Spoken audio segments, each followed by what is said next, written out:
ایک دفعہ کا ذکر ہے، کسی گاؤں میں ندی کے کنارے ایک عورت اپنی دو بیٹیوں کے ساتھ رہتی تھی۔ دونوں بیٹیاں بہت خوبصورت تھیں، لیکن ہر وقت ایک دوسرے سے لڑتی جھگڑتی رہتی تھیں۔ بڑی بہن کا نام نور اور چھوٹی کا نام پری تھا۔ ایک دن نور پودوں کو پانی دے رہی تھی کہ نور نے ایک خوبصورت پھول دیکھا۔ اس نے وہ پھول الفاٹے لیا۔ پری بھی وہیں موجود تھی۔ اس نے کہا، یہ پھول مجھے دے دو۔ نور نے کہا، نہیں، پہلے یہ پھول میں نے دیکھا تھا۔ دونوں بہنوں نے بحث و تکرار کے بعد ہاتھا پائی ہونے لگی۔ اتنی دیر میں وہاں ایک بونا آ گیا۔ اس نے پوچھا، تم دونوں کیوں لڑ رہی ہو؟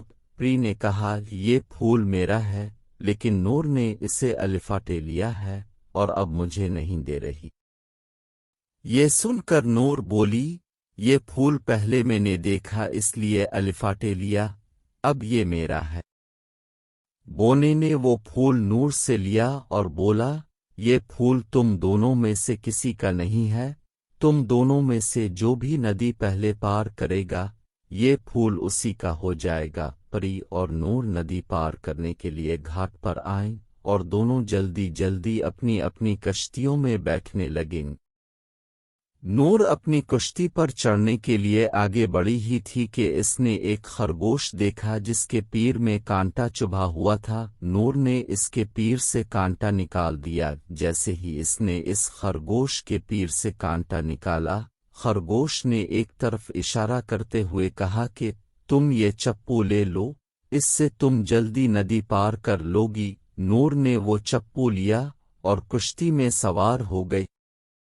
دوسری طرف پری اپنی کشتی میں بیٹھی یہ سارا منظر دیکھ رہی تھی۔ اس نے زمین سے پتھر الفاٹے الف اور خرگوش کو دے مارا۔ پتھر لگنے سے خرگوش تکلیف سے بلبلا الفاٹے۔ یہ دیکھ کر بونا وہاں آیا اور غصے سے پری سے بولا، تم نے ایک جانور کو مارا ہے؟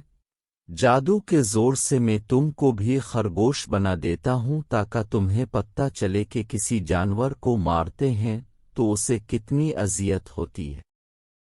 بونے کے یہ کہتے ہی پری خرگوش بن گئی۔ بونا غصے سے وہاں سے چلا گیا۔ نور یہ سب دیکھ رہی تھی کہ کیسے اس کی بہن خرگوش بنی۔ وہ ندی پار کر چکی تھی۔ وہ فوراً واپس آئی اور بونے کا پیچھا کر کے اس کے پاس پہنچ گئی اور کہا، بونے بھائی رکو۔ اس کی آواز سن کر بونا رک گیا اور بولا، کیا بات ہے؟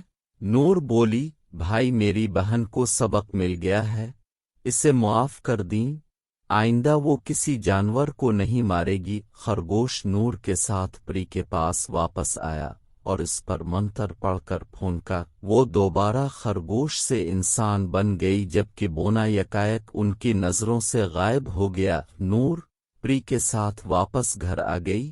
انہوں نے دیکھا کہ بونے نے پھول وہیں ڈال دیا تھا۔